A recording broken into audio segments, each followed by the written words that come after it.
Hey, welcome back guys, it's Colin with the Sun Pirates TCG.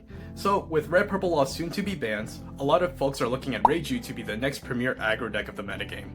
So, for those of you that are learning Reiju for the upcoming format, I've put together 5 tips that will help you along the way. So, before we begin, remember to like and subscribe, and let's get right into it. Alright, let's talk about Mulligans for tip number 1. Of course, Kingdom of Germa is your single best card to start with, so almost every opening hand with this card is a snap keep. But what if we don't open with the Kingdom?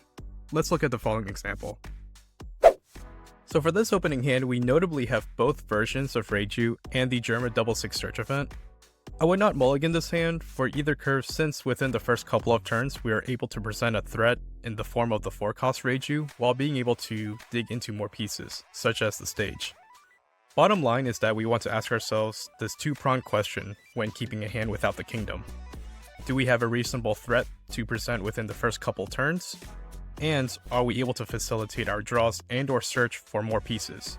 Key targets would be having matching pairs of Reiju or Ichiji since they trigger our leader ability, as well as Porsche with either of those pairs if you are playing the Foxy engine. Moving on to tip number 2 is to be aggressive. Now I understand this sounds obvious, but hear me out. We are trying to end the game as quickly as possible due to the fact that we do not have great ways of dealing with our opponent's top end units like Yamato, 9-cost Zoro, and Gecko Moria to name a few. Consistently presenting threats to pressure our opponent's life will be the main goal, such as with the Porsche Ichiji combo that I'm sure many of you watching are familiar with. Given that we will be working with limited amounts of Dawn by nature of our Germa engine, we generally do not want to attach Dawn to our leader and characters for attacks if we are otherwise able to commit more bodies to the board. And it's fine to swing into characters that are 5,000 power or lower, but the general target should be your opponent's life total.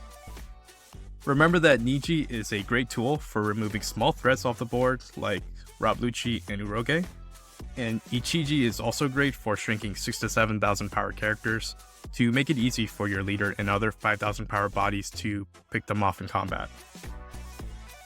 Going on to tip number 3, we'll cover the concept of countering early and aggressively.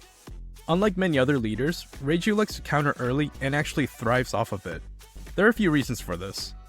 First is that we don't want too large of a hand size, since the 4-cost Reiju requires that we have 5 or less cards in hand to enable the Draw 2 ability. In tandem with that, countering early also gives us an opportunity to put the big rangers, namely Reiju and Niji, into the trash, since we'll bring them back with the small rangers anyway.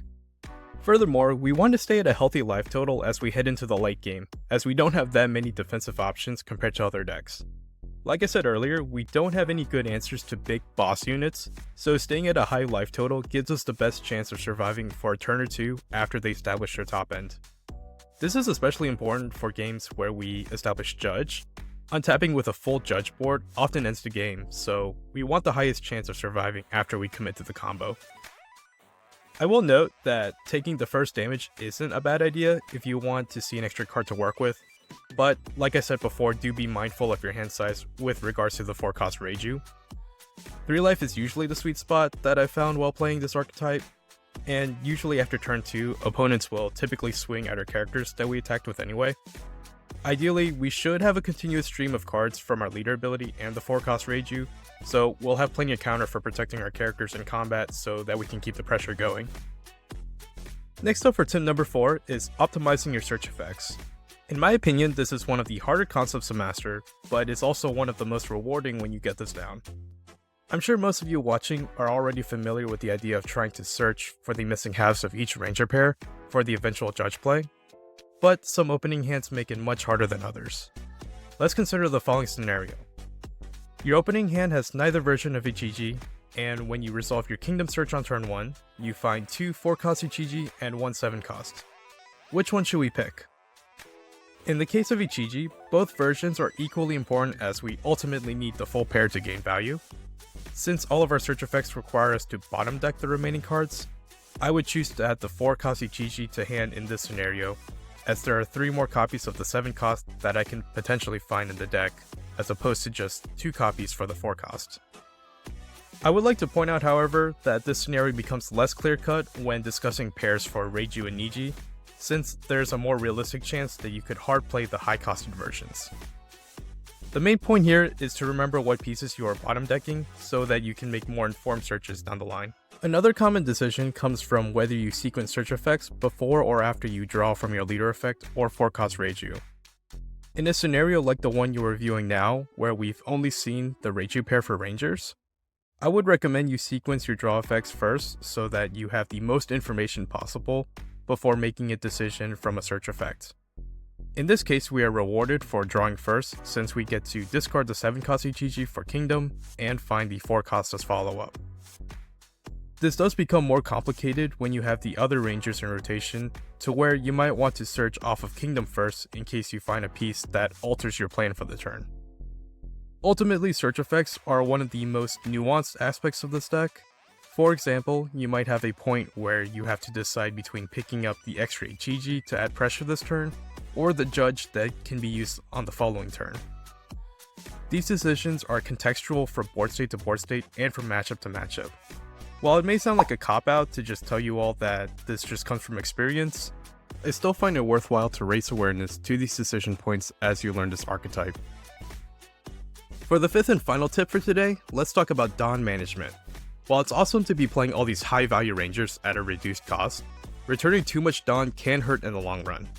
This is a very similar issue to the red-purple law deck, where it can be hard to close out a game if we reduce too much Dawn early on. The most brutal example is the black-yellow Luffy matchup, where we'll need as much Dawn as possible to climb up to a 9,000 power leader. Additionally, we need to be wary of our Dawn count for the Judge combo down the line. Before you minus a Dawn in the mid-game, ask yourself if it's worth delaying the Judge combo for another turn, or if it's even worth playing for Judge at all this game.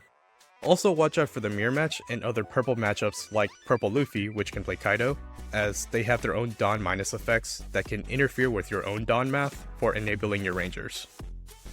If you are playing the Foxy Pirates package, Chopper is a great tool for keeping up the Dawn count, and I would suggest trying to incorporate them into your turns when possible. There are other lists without the Foxy Pirates package that use Miss All Sunday, which serves a similar role. Moving on to some example deck lists, we have Daniel Stoyer's top 16 lists from the recent Peoria Regionals. As you can see, this list runs the Foxy Pirates package with Porsche and Chopper, which I believe is the most popular build for Reiju at the moment. I haven't brought this up yet, but Pudding is a really popular tech as she comes in clutch against matchups like NL and Black-Yellow Luffy. There are also a few tech slots you can play around with like Queen, Gion, and Blocker Sanji, which Daniel opted for. Next up, we have a sample deck list from HiroShishou, which opts out of the Foxy engine. As I mentioned before, these lists have added Miss All Sunday for the Dawn management aspect, and this tech also conveniently ramps up to Judge for the following turn. There are some players that believe this style without the Foxy package will be the way to go after the ban list is implemented, so we'll see which build becomes more popular as the metagame develops. For this last section, we'll briefly go over Reiju's matchup spread. Though bear in mind, these placings are tentative, as we'll have to see how the meta develops post-ban. Lucci and Moria are pretty favorable matchups for us, as their removal usually cannot keep up with the continuous value we generate, not to mention the eventual Judge combo. Enel is unable to starve us effectively thanks to our leader ability, and Pudding is very strong against him. For Dofi and Boa, their bottom deck effects are scary for sure, but we should still be able to overload their removal if we develop the board early enough. Plus, Ichiji is an MVP in this matchup since he dodges Gravity Blade and lets us easily pick off their rested 7 Warlord characters in combat. Niji also bouncing to 4 drops is great tempo. Nami is favorable for us as an early Ichiji plus Pudding can become too much for her to handle. I have Bonnie here as the 50-50. We do have the tools to outpace them really hard in the early game, but they do have the 8-cost Captain Kidd as a great way to wall us off, plus the 9-cost Zoro that almost immediately kills us. I could definitely see this matchup being less favorable for us later on if Bonnie decks develop further for their Reiju matchup. Lastly, for unfavored matchups, we have Black-Yellow Luffy.